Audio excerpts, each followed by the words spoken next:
guys! What's up? Alpha Lion Simba here, and welcome to another Prehistoric profile. Well, I've already done 2 on dinosaurs, and now it's time to head into the Ice Age, and I'm starting with one of the most famous Ice Age animals of them all, the woolly mammoth, or Mammothus primigenus. So, let's begin. The woolly mammoth lived 1.8 million to 10,000 years ago during the late Pleistocene epoch. Woolly mammoths lived in Eurasia and northern North America, and their fossils consisted of both skeletons and whole specimens preserved in ice. Woolly mammoths first evolved from hairless ancestors in Africa. Mammoths were once thought to be giant subterranean burrowers that died accidentally when they broke through the surface and were exposed. This was a reason once offered to explain the weathering of the mummified remains of mammoths. Even in the early 20th century, some Siberian people thought mammoths still lived underground, causing earthquakes as they stomped about. The woolly mammoth stood 5 feet 6 inches to 11 feet tall at the shoulder, and it weighed up to 13,000 pounds, pretty similar in size to a modern-day African elephant. And, just like with modern-day African elephants, both male and female woolly mammoths had tusks made out of ivory, but the female's tusks were more smooth curved, while the tusks of males were more like corkscrews. The tusks of a woolly mammoth could be up to 14 feet long, and, like modern-day elephants, woolly mammoths used their tusks both as weapons and to dig for food. A mammoth's ears were much smaller than those of an elephant to reduce heat loss. The woolly mammoth had many adaptations that helped it to cope with the cold. Of course, there's the one that gets the woolly mammoth its name, the thick layer of shaggy fur on its body, which could be up to 1 meter in length with a fine underwool as well as a thick layer of fat. And an outer layer of hair up to 3 feet long provided further insulation from the cold. The woolly mammoth also had a high shoulder hump resulting from long spines on the neck vertebrae that probably carried fat deposits. Unlike the trunk lobes of modern-day elephants, the mammoth's upper lip at the tip of the trunk had a broad lobe feature, while the lower tip had a broad, squarish flap.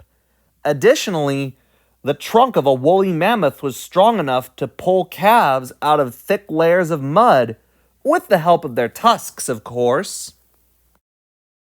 Woolly mammoths ate grass, moss, small shrubs, and leaves.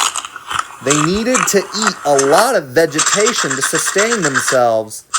Sometimes they had to eat as much as 180 to 200 kilograms of grass, which is twice a grown man's weight, for 16 hours a day every single day. Mammoths also ate for up to 20 hours every day. They spent so much time chewing that its 4 sets of teeth, which were as big as shoe boxes, wore out over the years. As each set ground down, new teeth grew in. Like modern-day elephants, woolly mammoths were highly social animals, and females traveled together in huge family herds of dozens, hundreds, even thousands of individuals, ranging from calves to adult females. The herd was made up of mothers, calves, sisters, aunts, and grandmothers. along with some young males, calves, and adolescent bulls. Once bulls reached a certain age, from 10 to 15 and even sometimes 18 years of age, they left the herd. Therefore, like modern day elephants, bull mammoths lived a solitary life or lived in bachelor herds, only returning to a female herd to reproduce. And mammoths in a herd had a strong bond between members of the herd. And again, just like with modern day elephants, mammoth herds were led by a matriarch. The matriarch would be 50 to 60 years of age, and it was her experience that ensured the survival of the whole herd anytime going through tough.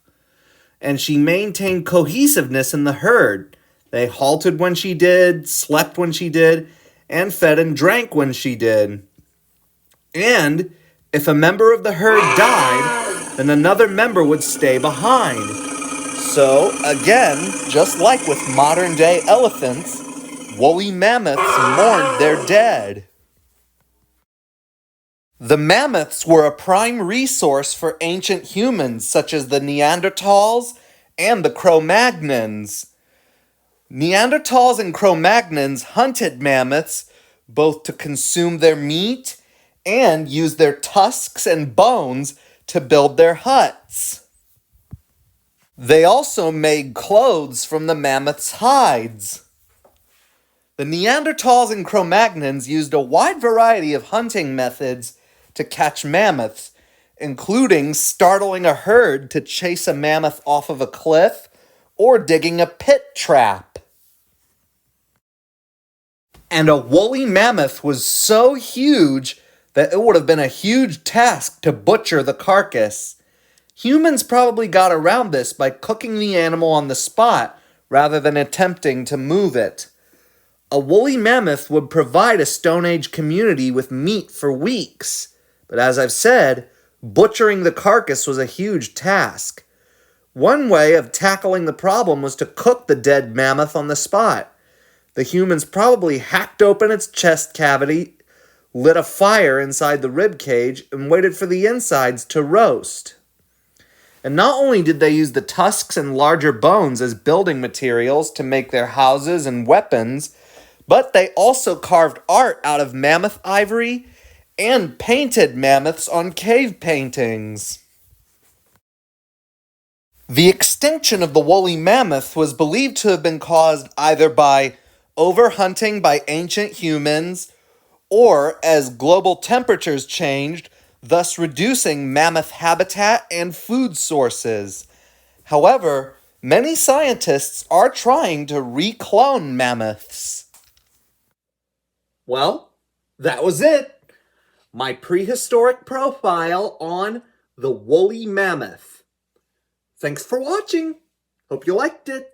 If you liked the video, give it a thumbs up, leave requests in the comments below, and don't forget to subscribe if you haven't already. Alpha Lion Simba, out.